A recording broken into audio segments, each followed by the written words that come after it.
All right, it's done.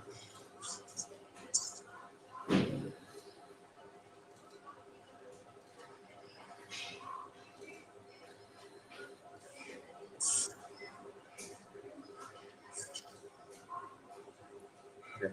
So the next thing we're going to do is basically called, you can write stress, please. And then on the other side, write strain, like that. So when you look at this, I just want to tell you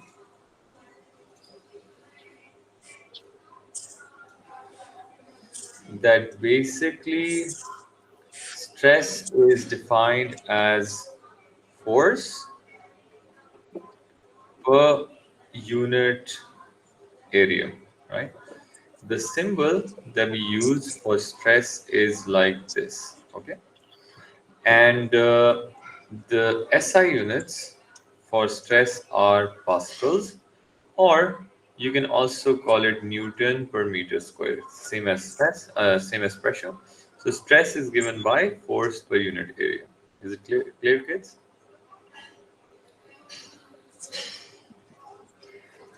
The next thing is basically strain. Strain is defined as the ratio of extension over the original length. So that's basically strain. All right. The symbol for strain is E, and E is extension over original length, like that. All right. Basically, because it's ratio of this the same quantities like lengths, so SI units for these are none. So you guys need to remember that. All right. Please write it down.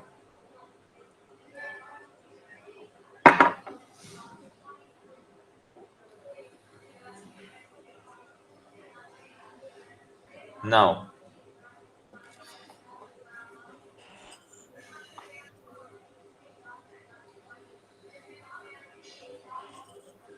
okay, kids, please write this down.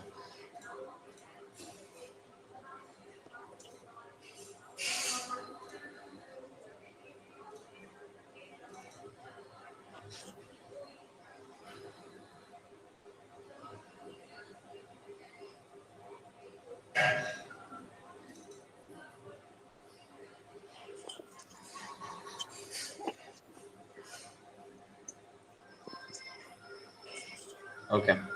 Now I'm gonna go to the next. Okay. Now I just want to tell you that what we're talking about this area, you guys need to remember that basically, let's suppose if there's a material like this, all right? There's a material like this, and this material is being pushed. Sir, Yes. I'll be right back, okay? I Yeah, yeah. have, Okay, okay, sure. You can come back. So if you apply force on this area, so this is basically the area of cross section that we're taking. You apply a force outwards. We call that tensile stress, which means that the stress caused by tension. All right. If you basically do the same, oh my god.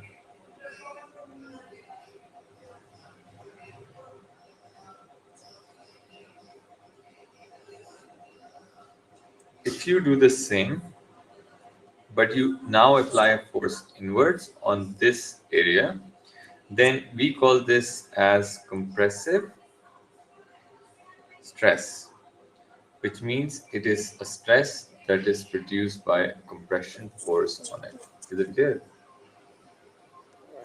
yes. Now, what do we hope to achieve from this? Basically, get a quantity out of it, which is called Young's modulus. Young's modulus is defined as the ratio of stress over strain, like that.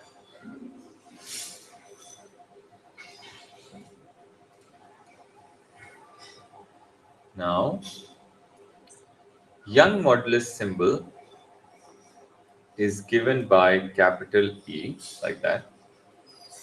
Its SI units are pascals as well, and Young modulus is given by stress over strain. जी ये ला दें पानी, all right? पानी ला दें मुझे.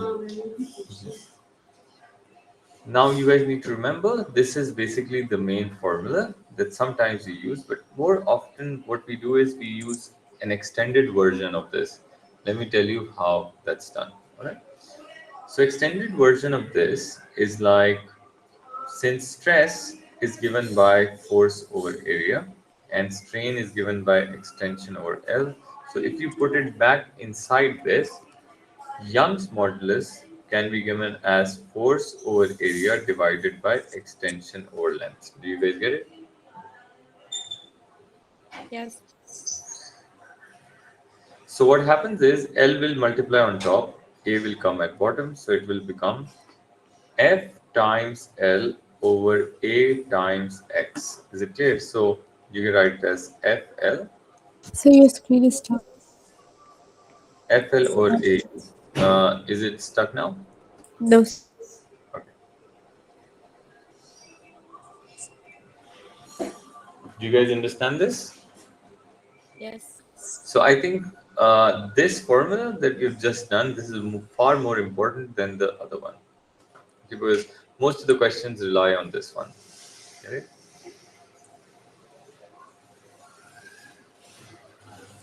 Yes, Furkan, Shazib, Asma, everything is clear. Dania, what about you? Yes. Furkan, are you there? Yes. Abdullah, Afan, good, good.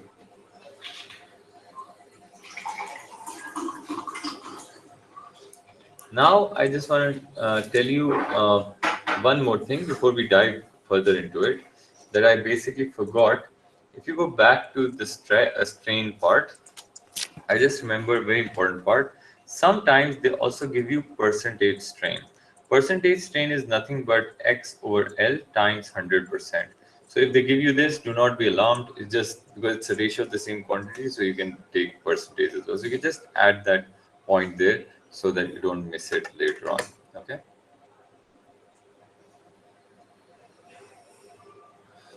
Now, furthermore about Young's modulus, I'm going to write in a different color.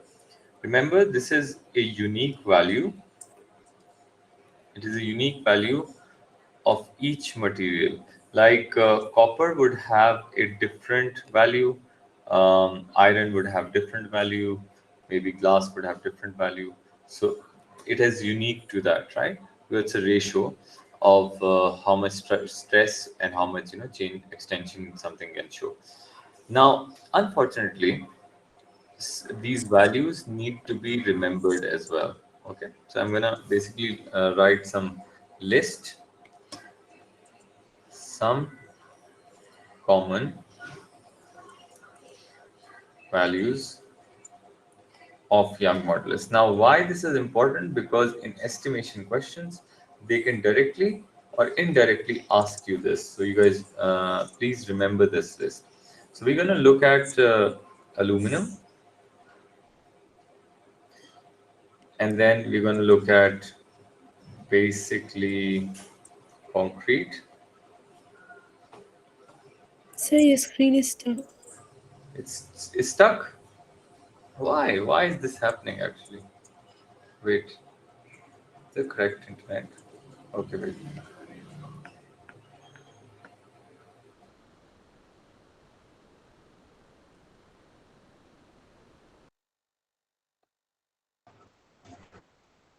Screen.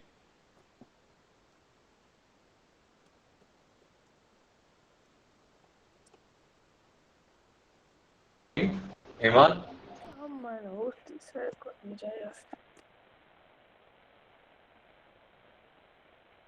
So it's still stuck. I think it's my problem. Ye-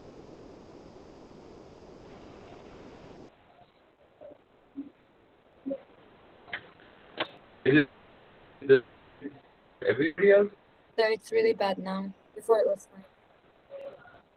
It was better before? Okay. I don't know Yes. why this is happening. I need a restart. Okay, no problem. From a different internet. Wait a second. Sir, can you stop the share and share it again?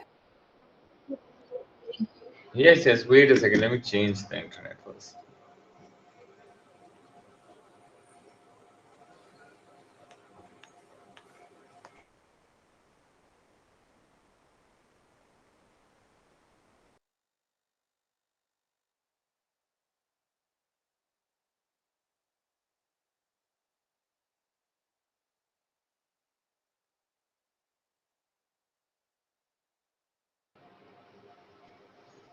All right, can you guys see now? Yeah. Better. Okay. All right, so basically some common values of young modulus. We're looking at aluminum, concrete, copper, glass, brass, iron, steel, and then we want to look at rubber. We also need to look at wood. Okay, so I'm gonna basically add the values. These values, by the I way, still like can't see the for screen, aluminum. so I will rejoin. Okay, okay. It's 70 gigapascals. Giga is 10 raised to 9, by the way. Let me write it here. 1 gigapascal is 10 raised to 9 pascal, by the way. Concrete is like 40 gigapascals. Copper is like 130 gigapascals. Glass is like 70 to 80 gigapascals. Brass is 90 to 110 gigapascals. Iron is 200 gigapascals. Steel is 210 gigapascal. Rubber is 0.01 gigapascal. And wood is 10 gigapascal. Okay. I just want to tell you the most important ones that you should always remember is aluminum, copper, iron, and steel. Most of the questions will come related to these four quantities. Is it clear, everyone?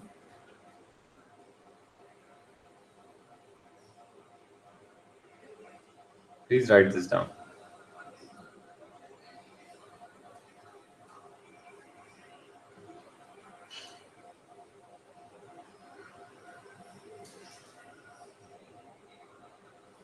Oh my God. Why? Why is this happening even?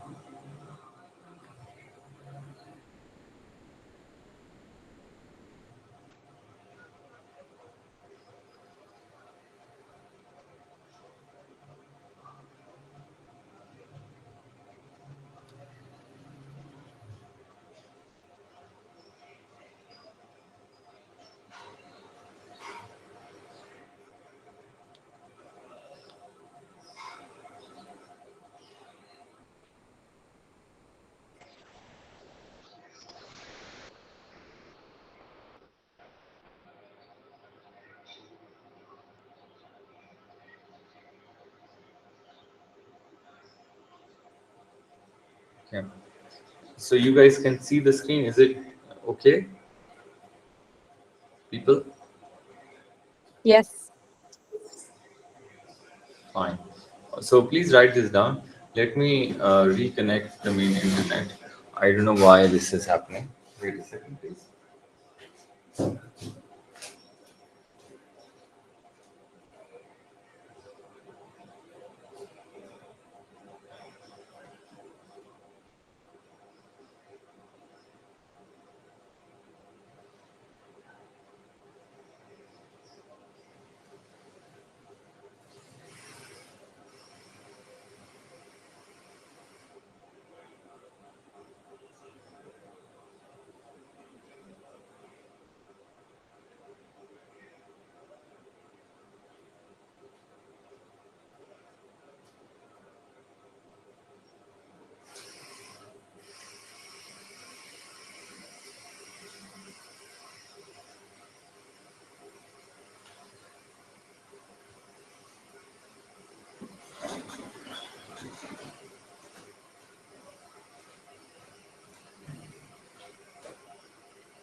All right, you guys here? Should I go forward now? Yes.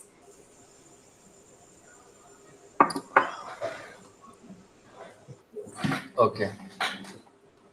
All right, so let's go. So the next thing we're gonna do is basically a simple experiment to find the young modulus. So let's start from here. This experiment is essential. We can also ask you this in paper 2. Experiment to determine Young's modulus. All right. So what you need to do is you need to have a table. Let's put the table on the floor like this. And then on that table, you need should be a bench sort of thing. Put it right here. And then, okay. Now, what you need is you need to tie up the wire for which you're finding young modulus against the bench. There has to be a pulley, and then it should be dropped down, and there should be a mass hanger attached to it like this. Okay. And then this should be basically clamped with the G clamp like this.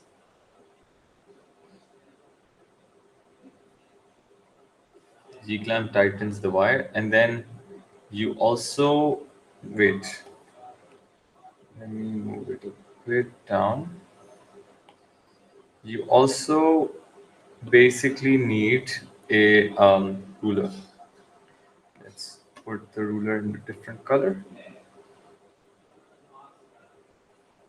Uh-oh.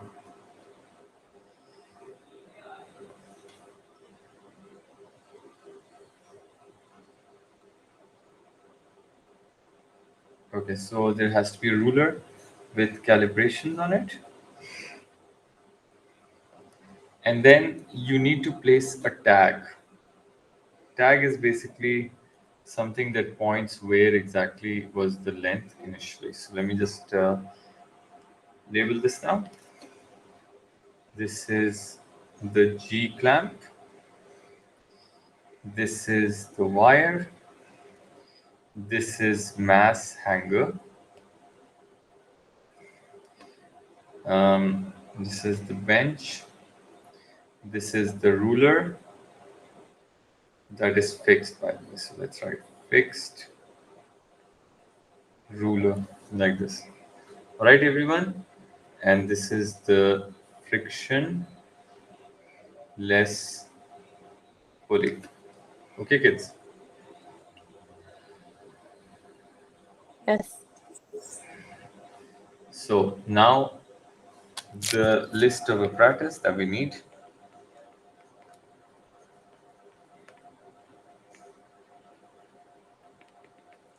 List of apparatus. Number 1 is the ruler.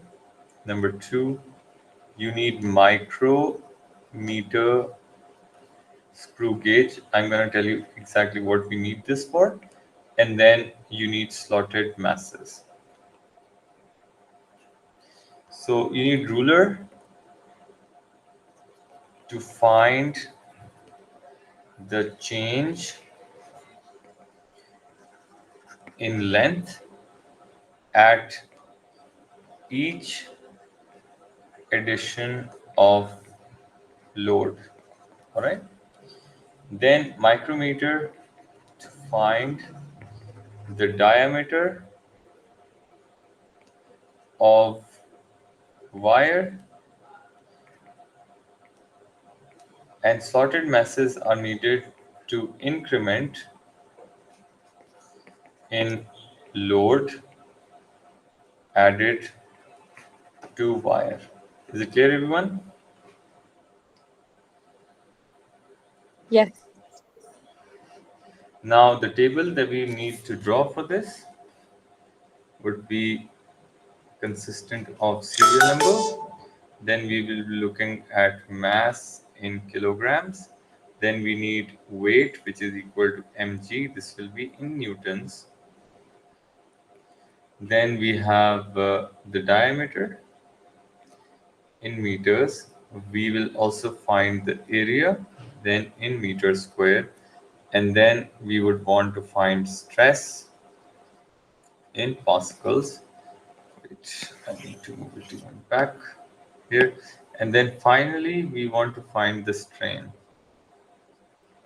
Strain in no units. Okay, so this would be the table that we actually need. Can you draw this table, please?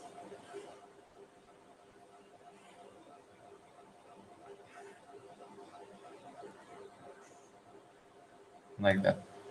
Good. Now,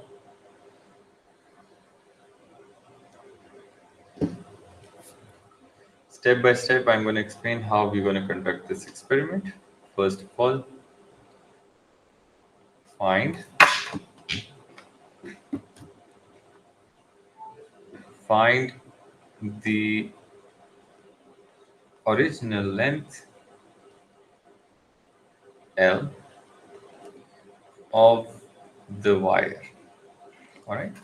Then what you're going to do is find the diameter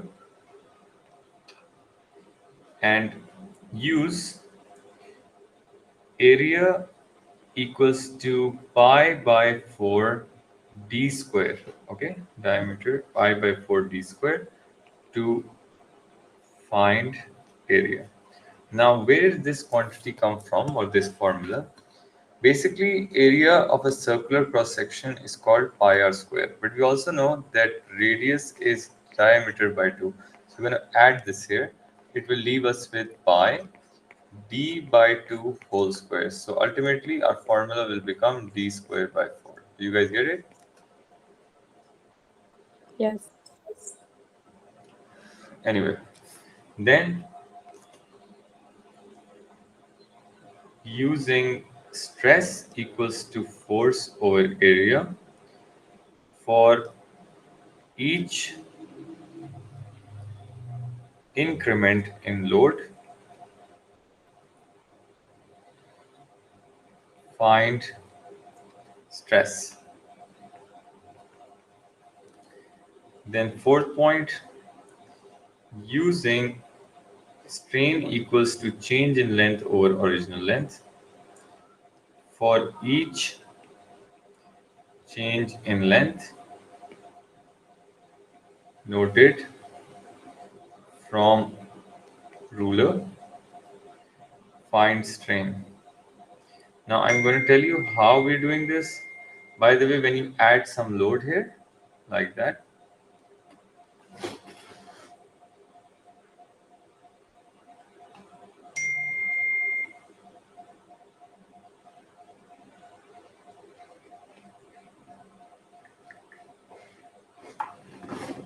so when you add the load here, what happens is this tag that you see moves forward because the wire stretches, right? So when wire stretches, you can actually see the difference in the length now. Do you guys get it? Yes. This tag, right? This tag moves. Anyway, then 5, you're gonna plot a graph of best fit starting from origin of stress versus strain. Okay, please write this down, then we're gonna go forward. Everything is clear? Furqan, Abdullah, Dania. Yes. Yes. Okay. Farina and Asma, what about you people? Okay, sir. Good. Zirwa and Shazib, you good as well?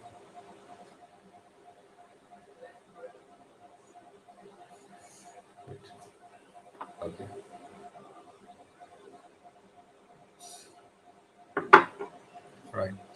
Now the next. Okay, write this down. It's okay.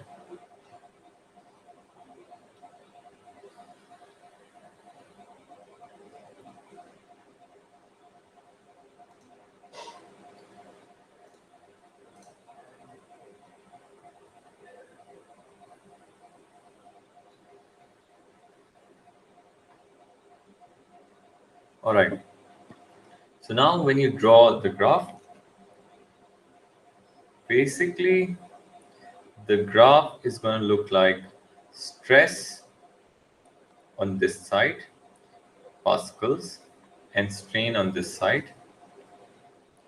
So the graph will show you a straight line for a certain point, and then it will start to become a curve like this. Okay, it will be like that. Up till the straight point here, we are gonna basically find the gradient of this line.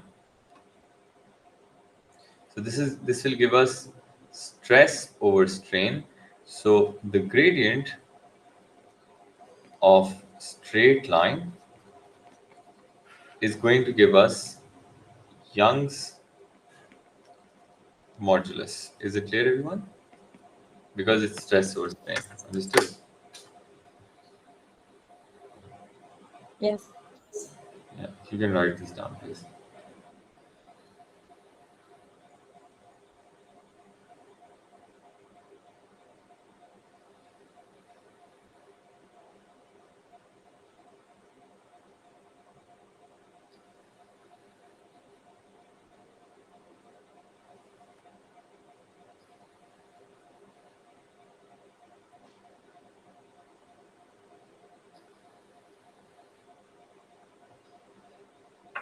Okay.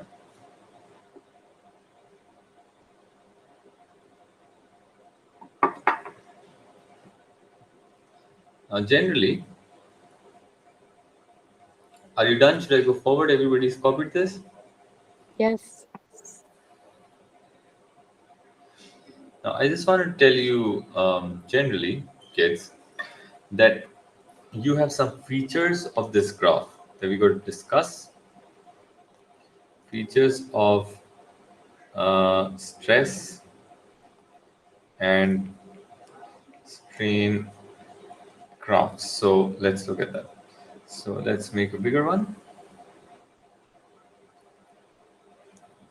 So stress in pascals, strain here. So generally this would look like a straight line.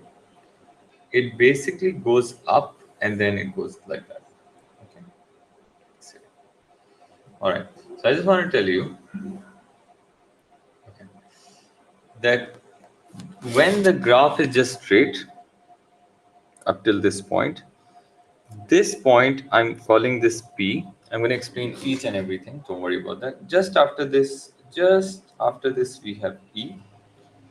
Then we have, after this point, we have a point Y. And then at the maximum point, we have UTS. And then this point is P. All right, so let's write. Let me write P here so you don't mix up P and E. E is this point, okay, this point. All right. So one by one, I'm going to explain this. The first thing we're going to look at is the limit of proportionality. Limit of proportionality is denoted here by P. And limit of proportionality is a point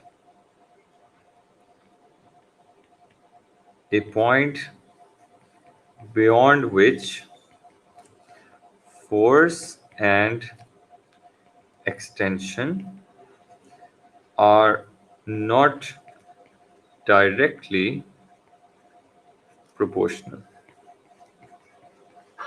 Doesn't follow Hooke's law, we already know this. The second thing is E, which is called the elastic limit. Elastic limit, this is just I'm just giving points. The symbol, it's not a symbol for them. Don't get confused about that. So E is a point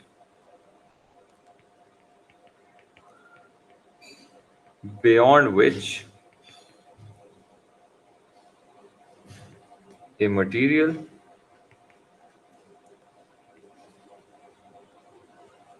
does not return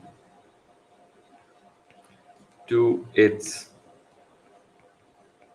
original shape after unloading. When you remove the load, right? This is what it means. Then you have Y. Y is called yield point. Y. Yield point is basically a point beyond which material shows large extension, or you can write strain, with less change in stress. All right, so I'm going to explain that in a bit. Then the next point is called UTS. UTS is called ultimate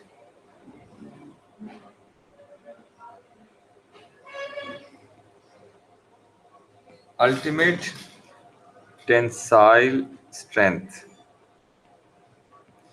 I have written it as UTS. Okay, so ultimate ultimate tensile strength means a point at which the material takes the greatest stress without breaking. All right, so it doesn't break and takes the largest amount of stress. So I'm going to explain that as well. You can keep on writing this, please.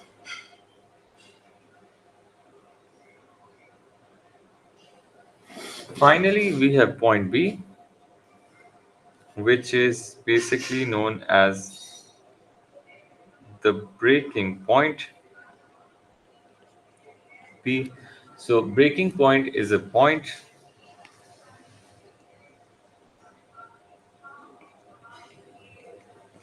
at which the material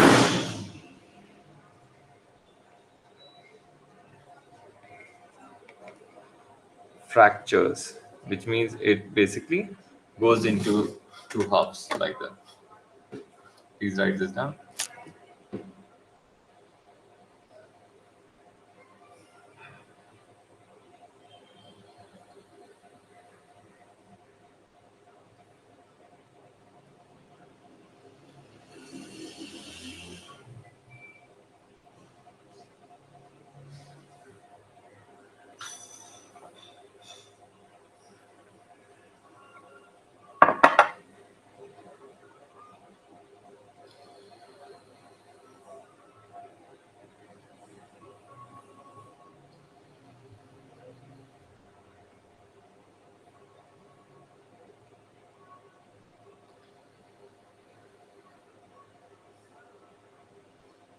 Is it clear, everyone? Should I go forward now? You guys have Yes. written this? Okay. Now see this, kids. You guys already know about limit of proportionality. So this region where you see elastic limit, so we basically call this whole region as the elastic region. Elastic region means that uh, if the material stays within this length, it just goes back when it is unloaded, right? This whole region is called the plastic region. Plastic region means that it is permanently deformed, like you can see. You can see that yielding or yield point, basically what that is, if you look at uh, the yielding to breaking point, so it is taking this much of the strain for only this much of the stress. So it shows you a lot of strain for just a very small increase in stress. Do you guys understand that? Sorry, sir. Can you repeat that? Yes. You see, after this point, you see it stretches this much. So it's taking this much of the strain, right? It's showing you a lot of increase in length, right? Yes. For only this much increase of stress. You get it? Oh, yes. So very little stress is taken, but a large strain is shown. Then at this point, as you guys can see, I think this point is where it takes up the maximum stress that it can. So that's why it is called the maximum tensile strength. Is it clear? Yes. And breaking point is where it just fractures, so the graph ends there because the material has been snapped. Get it? Yes. Very good. So you guys can now copy this and write that as well.